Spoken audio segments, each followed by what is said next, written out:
ยอห์นบทที่20วันแรกของสัปดาห์เวลาเจ้ามืดมารีชาวมักดาลามาถึงอุโมงค์ฝังศพเธอหันไปเห็นออกจากปากอุโมงค์อยู่แล้วเธอจึงล่นไปหาซีโมนเปโตรและสาวกแห่งคนหนึ่งที่พระเยซูทรงฮักนั้นและอู้กับเขาว่า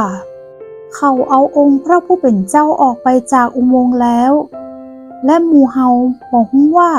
เขาเอาพระองค์ไปไว้ที่ไหนเปโตรจึงออกไปยังอุโมงค์กับสาวกคนนั้นเขาจึงล่นไปทั้งสองคนแต่สาวกคนนั้นล่นโวยกว่าเปโตรจึงมาถึงอุโมงค์ก่อนเขาก้มลงพอหันกับผ้าปานวางอยู่แต่เขาไม่ได้เข้าไปตังในซีโมนเปโตรตัวยมาถึงภายหลังแล้วเข้าไปในอุโมงค์หันผ้าปานวางอยู่และผ้าปันหัวของพระองค์ไว้ได้วางอยู่กับผ้าอื่นแต่พับไว้ต่างหากแล้วสาวกคนนั้นที่มาถึงอุโมงค์ก่อนก็เข้าไปตัวยและเขาได้หันและเชื่อย้อนว่าคณะที่เขายังบ่เข้าใจข้อพระคัมภีร์ที่ว่าพระองค์จะต้องฟื้นขึ้นจากความตายแล้วสาวกทั้งสองคนก็ปิกไปยังบ้านของตัวเก่าแต่ฝ่ายมารียืนให้อยู่นอกอุโมงค์คณะที่ให้อยู่เธอก็ก้มพออยู่ที่อุโมงค์แล้วก็ได้หันทูตสวรรค์สององค์สวมเสื้อสีขาวนั่งอยู่ณที่ซึ่งเขาวางพระศพของพระเยซูองค์หนึ่งอยู่เบื้องหัว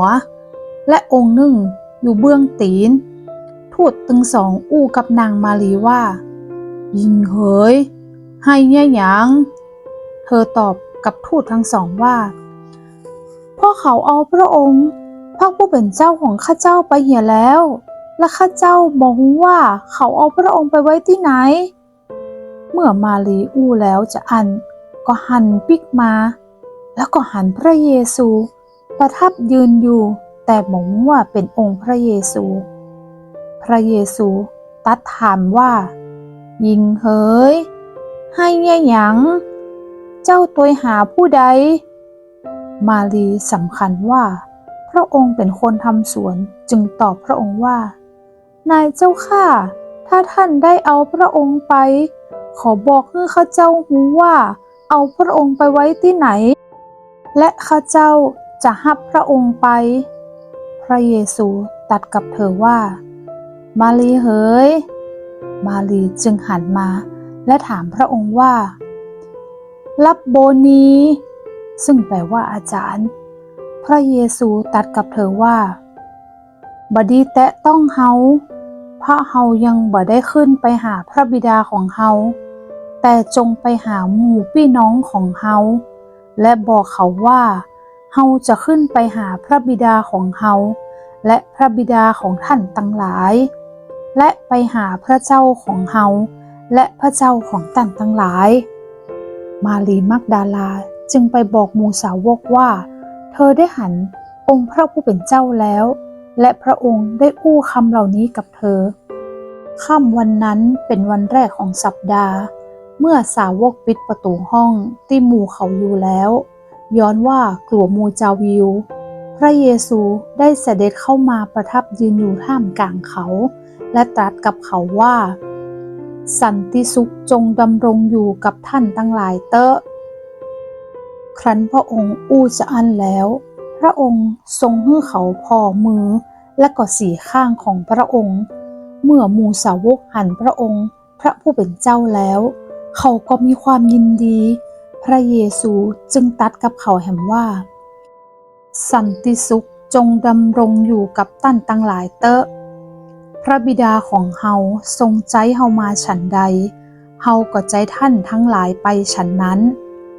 ครั้นพระองค์อู้จะอั้นแล้วจึงทรงระบายลมหายใจออกเหนือเขาแล้วก็อู้กับเขาว่าท่านทั้งหลายจงรับพระวิญญาณบริสุทธิ์เตอะถ้าท่านจะยกความผิดบาปของผู้ใดความผิดบาปนั้นก็จะถูกยกเหียและถ้าท่านจะให้ความผิดบาปติดอยู่กับผู้ใดความผิดบาปก็จะติดอยู่กับผู้นั้นแต่ฝ่ายโทมัสที่เขาฮ้องกันว่าดิดูมัสซึ่งเป็นสาวกคนหนึ่งใน12คนนั้น บ่ได้อยู่ในหมู่เขา เมื่อพระเยซูเสด็จมาสาวกอื่นๆก็บอกโทมัสว่าเฮาได้หันองค์พระผู้เป็นเจ้าแล้วแต่โทมัสตอบเขาเหล่านั้นว่าถ้าข้าบ่หันห้อยเล็กกลที่มือของพระองค์และบ่ได้เอามือของข้าแยงเข้าไปที่ห้อยเล็กกลนั้นและบ่ได้เอามือของข้าแยงเข้าไปในสีข้างของพระองค์แล้วข้าบ่เชื่อเลย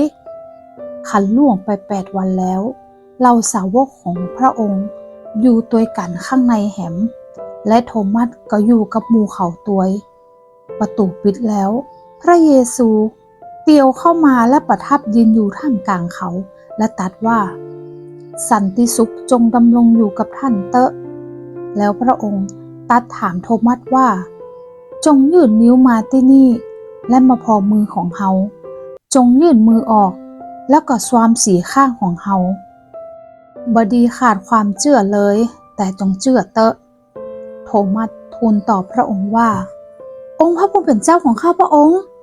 และพระเจ้าของข้าพระองค์พระเยซูตรัสกับเขาว่าโทมัสเอ๋ย